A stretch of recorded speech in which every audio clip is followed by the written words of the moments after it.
vous allez bien. Dites-moi en commentaire comment vous allez. Je vous demande à chaque fois comment vous allez, mais j'ai envie de savoir, donc dites-moi.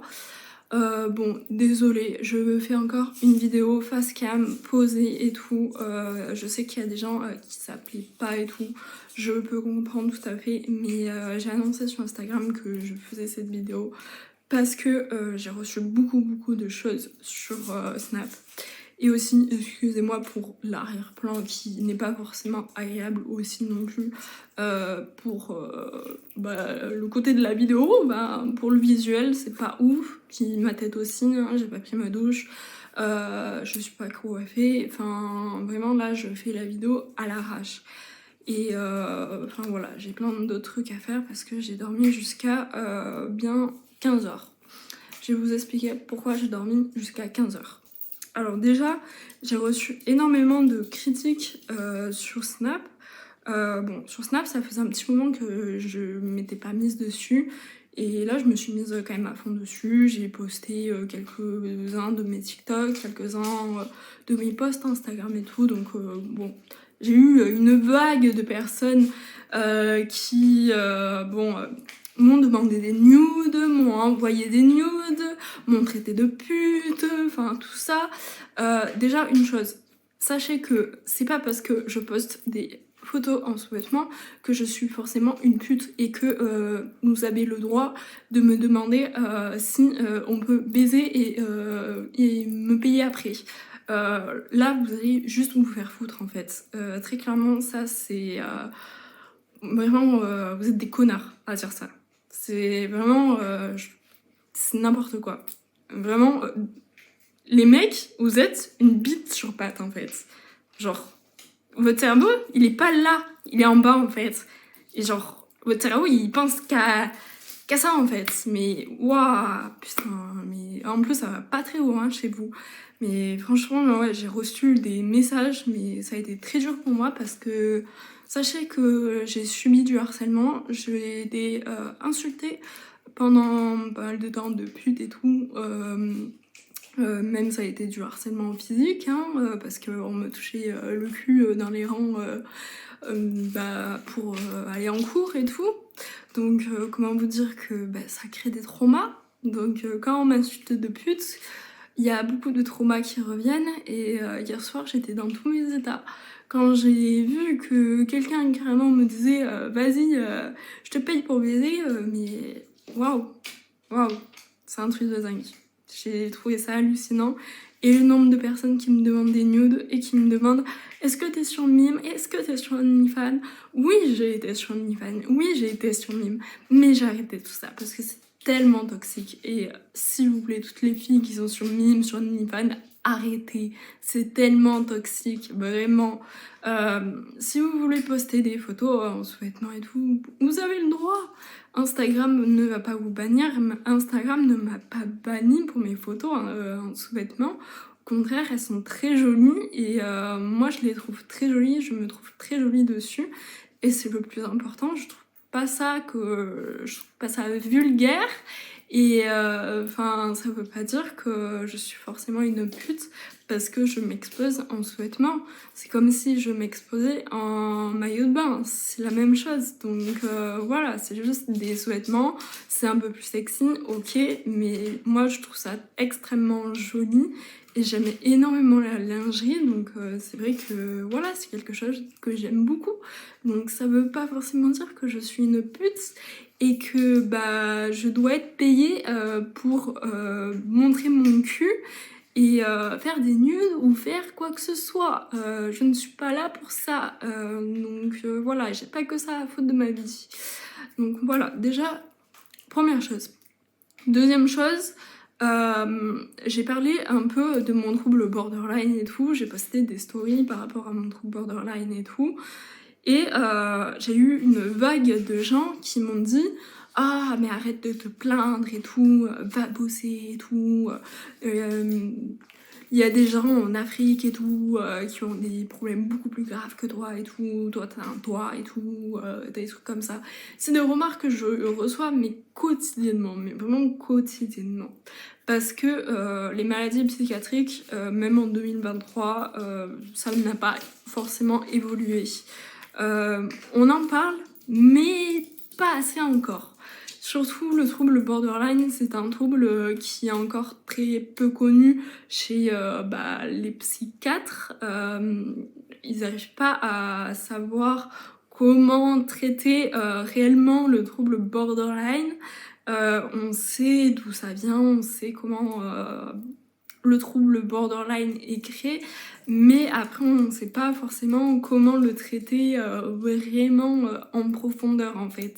On essaie de traiter un peu les symptômes qu'il y a à cause du trouble borderline, mais pas vraiment le trouble borderline.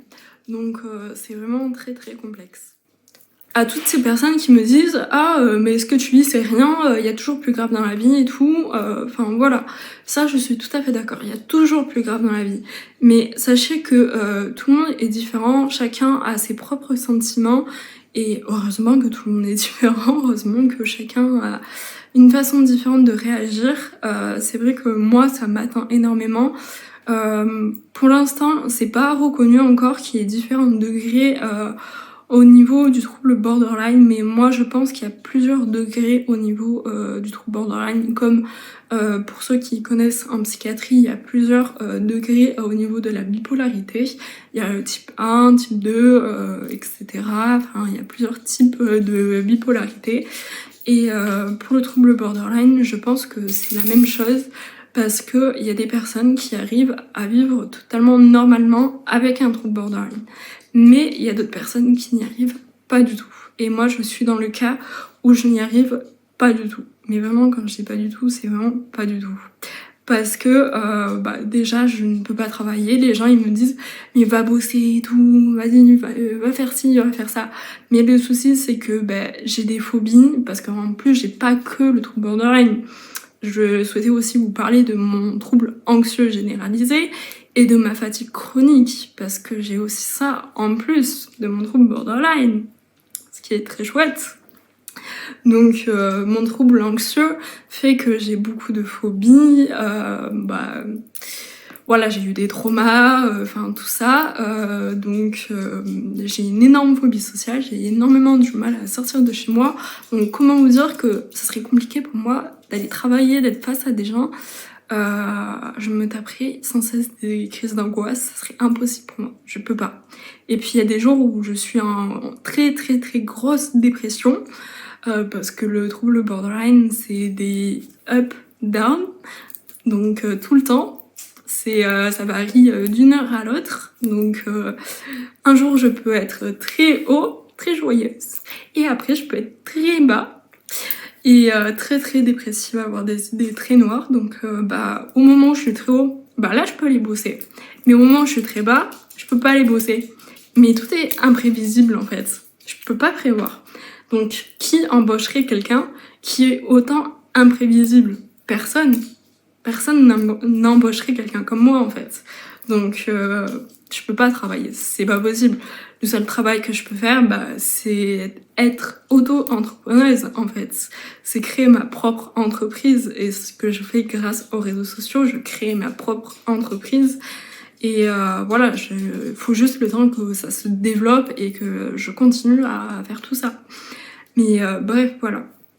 Sachez que le trouble borderline, c'est un trouble borderline, c'est un trouble de la personnalité, donc c'est pas forcément que sur les humeurs, il y a plein de choses. Je vous ferai une vidéo complète sur le trouble borderline, parce que là j'ai pas envie que ma vidéo soit trop longue, mais c'est un trouble déjà qui a aussi qui est généré un peu par la génétique, et qui est aussi généré surtout par les traumas. Les personnes borderline ont subi de gros traumas dans leur enfance, dans leur adolescence. Et moi, c'est mon cas. J'hésite à vous citer les traumas que j'ai pu subir, parce que je n'ai pas forcément envie d'afficher des personnes de ma famille sur YouTube, donc j'hésite à vous les citer, les traumas. Mais j'ai vécu des traumas qui sont quand même très graves, et c'est compliqué à s'en remettre, et des fois il y a des situations où je revis les traumas, et c'est très compliqué en fait. Donc voilà. Et pour parler du trouble anxieux généralisé, c'est que j'ai beaucoup d'anxiété, je suis anxieuse pour rien, vraiment je stresse pour tout et n'importe quoi, j'ai des tas de phobies, phobies scolaires, hein. Ça fait depuis ma 4e que je suis pas allée dans un établissement scolaire. Pour ceux qui ne le savent pas, j'ai pas mon bac, hein, parce que j'ai arrêté, j'ai pas pu aller aux épreuves, c'était mort pour moi. Me retrouver avec des gens dans un établissement scolaire, je pouvais pas. Après j'ai la phobie sociale, j'ai du mal à sortir de chez moi, vraiment. Pour faire mes courses, je les commande sur Uber Eats parce qu'il y a des fois je ne peux pas aller au supermarché alors que le supermarché est à 2 minutes de mon appart, vraiment. Donc vraiment j'ai une phobie sociale extrême et bon j'ai des crises d'angoisse qui sont très très intenses et qui sont très importantes. Et j'en arrive à ne plus pouvoir respirer, à m'étouffer. Je peux plus parler pendant mes crises d'angoisse, très clairement, et c'est très très impressionnant. Et moi j'ai l'impression que carrément je vais mourir en fait, parce que j'ai l'impression que mon souffle, je vais plus pouvoir respirer en fait, que ça va s'arrêter en fait. Donc voilà, et ça peut durer 1 heure. Ça peut durer comme 2 minutes, comme 1 heure, ça peut être très très long et c'est très très pénible, franchement. Être aussi anxieuse, c'est extrêmement pénible et puis voilà. Après, pour la fatigue chronique aussi, c'est quelque chose qui m'handicape énormément. Je n'ai pas eu de diagnostic par rapport à la fatigue chronique.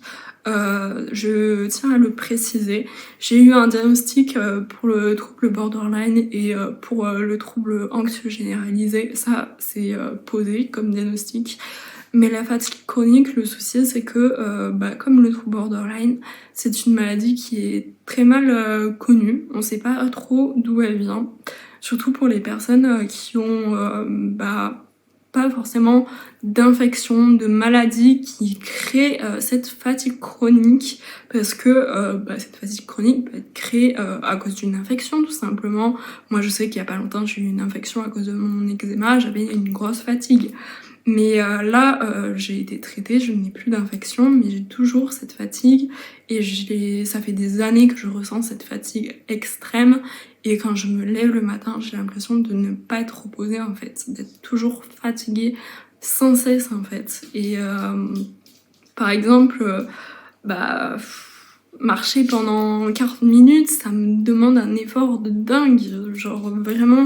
De toute façon, plus les années passent, plus ma fatigue chronique est de plus en plus importante et c'est impressionnant. Donc là, imaginez-vous, bon, je me suis pas couchée très tard hier soir, je me suis endormie vers minuit, je me suis réveillée, il était 13h, donc, pas 13h, 15h.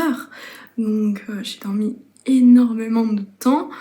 Et j'en avais besoin et quand je me suis réveillée, j'étais encore fatiguée mais je me suis levée parce que je me suis dit je peux pas dormir encore, je vais pas passer mon temps à dormir et enfin voilà. Donc le souci de la fatigue chronique, c'est qu'il n'y a pas de traitement connu pour l'instant. C'est une maladie qui n'est pas forcément très bien connue pour l'instant. C'est comme le trouble borderline, c'est en cours de recherche encore pour savoir comment on pourrait traiter ça ou soulager les personnes qui ont ça. Après, bon, pour le trouble anxieux, hein, vous connaissez, anxiété égale anxiolytique, bien sûr. Donc moi, niveau anxiolytique, j'en prends une dose vraiment genre énorme. Vraiment, je prends une dose énorme, donc et vraiment, je sais que j'abuse. J'en abuse énormément, mais j'ai pas le choix. Il n'y a que ça qui me calme. Il n'y a que soit les médocs, soit l'alcool en fait. Et c'est très compliqué. Vraiment, c'est très très compliqué. Donc voilà, il n'y a pas de solution miracle. Et pour le trouble borderline, sachez que c'est dur de se faire critiquer et tout, sachant que les personnes qui me critiquent, en fait, ne savent pas ce que je vis au quotidien, en fait, ne savent pas la douleur que j'ai, en fait, ne savent pas les traumas que j'ai vécus, parce que je dis que j'ai un trouble borderline, mais vous savez pas les traumas que j'ai vécus avant tout ça. Je vous dis que j'ai cette maladie, mais vous ne savez pas pourquoi j'ai cette maladie, vous ne savez pas quel trauma j'ai vécu exactement. Et j'ai vécu des traumas extrêmement graves et extrêmement difficiles. Donc c'est extrêmement dur pour moi de me dire que je parle de mon trouble borderline juste pour attirer l'attention, pour faire pitié et tout. Pas du tout, au contraire, les gens ont très peu de pitié. C'est un monde, on est dans un monde très cruel, donc les gens ont très peu de pitié. Donc je ne veux pas de pitié de personne, je m'en fous, j'en ai rien à foutre. Je veux juste que les maladies psychiatriques, surtout le trouble borderline, soient plus reconnues, qu'on en parle plus et qu'il y ait plus de recherches dessus pour que toutes les personnes qui souffrent de ce trouble soient mieux prises en charge et qu'on les soulage en fait, parce que c'est pas possible. Moi, je vais avoir 19 ans, mais j'ai une souffrance, mais vous ne pouvez même pas l'imaginer à quel point elle est énorme. Et je n'arrive pas à la calmer. Euh, c'est bien beau de dire faut faire des séances de psychothérapie, mais bon, j'en ai fait, mais ça n'a rien changé. Franchement, ça n'a rien changé. Puis bon, moi, psychologue, au bout d'un moment, ça tourne en rond. Donc, et les psychiatres, c'est pareil. Au bout d'un moment, ils savent plus quoi me dire. Ils ont essayé plein de médicaments sur moi. Mon psychiatre, la dernière fois que je l'ai vu, il m'a dit bon, on va essayer ce médicament, mais après, je peux plus rien te prescrire parce que il n'y a rien d'autre en fait. Il n'y a pas d'autre solution. Et le médicament qu'il m'a prescrit, du coup, ne marche pas, si vous voulez savoir. Donc, voilà, je suis obligée de prendre déjà des antidépresseurs pour éviter de tomber trop bas parce que j'ai un fond dépressif extrême. Après, j'ai eu des moments de up, d'extrême joie assez intense. À ces moments-là, c'est cool pour moi. À ces moments-là, je me sens bien. Je me sens la plus forte et tout. Enfin, c'est hyper satisfaisant, mais quand je retombe, c'est horrible. Je me prends une claque dans la gueule. C'est un truc de dingue. Donc, vraiment, à toutes les personnes qui me critiquent, essayez de comprendre la souffrance que je vis et le fait que je puisse pas travailler, c'est vrai que c'est très dur pour moi. J'aimerais avoir une vie normale, j'aimerais ne pas avoir cette putain de souffrance au quotidien. J'aimerais tout simplement oui, vivre normalement en fait. Vraiment. Parce que c'est insupportable. Vraiment. Je suis désolée, je suis à deux doigts de pleurer dans cette vidéo, mais tout ce que je demanderais, c'est d'avoir une vie normale. Et j'ai pas mérité de souffrir autant. Donc recevoir ces critiques, mais je trouve ça inadmissible. Inadmissible de critiquer quelqu'un comme ça. Vraiment. Donc à toutes ces personnes, allez bien vous faire foutre. Vraiment. Et je vous souhaite de souffrir au même point que moi en fait. J'ai même plus les mots. Je vous souhaite vraiment de souffrir. Parce que vraiment, c'est un truc de dingue. Franchement, vous croyez que ça va me faire plaisir de me faire reconnaître en tant que handicapée à 19 ans? Vous croyez que ça me fait plaisir? Parce que oui, je vais faire les démarches pour me faire reconnaître en tant que handicapée. Donc, vous croyez que vraiment ça me fait plaisir de faire ça? Mais franchement, mais les gens, mais vous réalisez pas à quel point c'est difficile en fait. Ok, c'est une maladie qui n'est pas forcément physique. C'est pas comme s'il me manquait un bras, une jambe, un truc comme ça. Ou je sais pas si j'avais un cancer ou un truc comme ça, où je perdais mes cheveux. Enfin voilà. Là, ça se voit pas. Tout se passe dans ma tête. Après, il y a des moments où ça se voit, où je souffre. Mais ça, je vous le montre pas. Ça, tout est caché.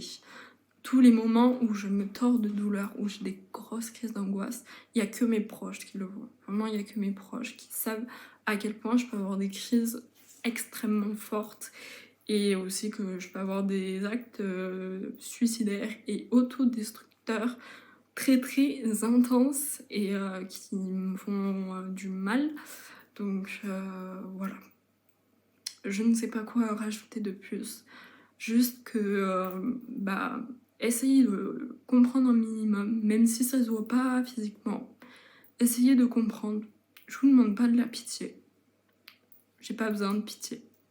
Mais juste un message d'encouragement, ça fait toujours du bien que recevoir un message de dire ah putain, mais va travailler, nous fais pas chier avec tes problèmes, vas-y. Ou même j'ai reçu j'ai reçu un message, un commentaire sur TikTok de quelqu'un qui me disait fais pas chier avec tes problèmes, vas-y saute par la fenêtre. Vous vous rendez compte? Dire ça à quelqu'un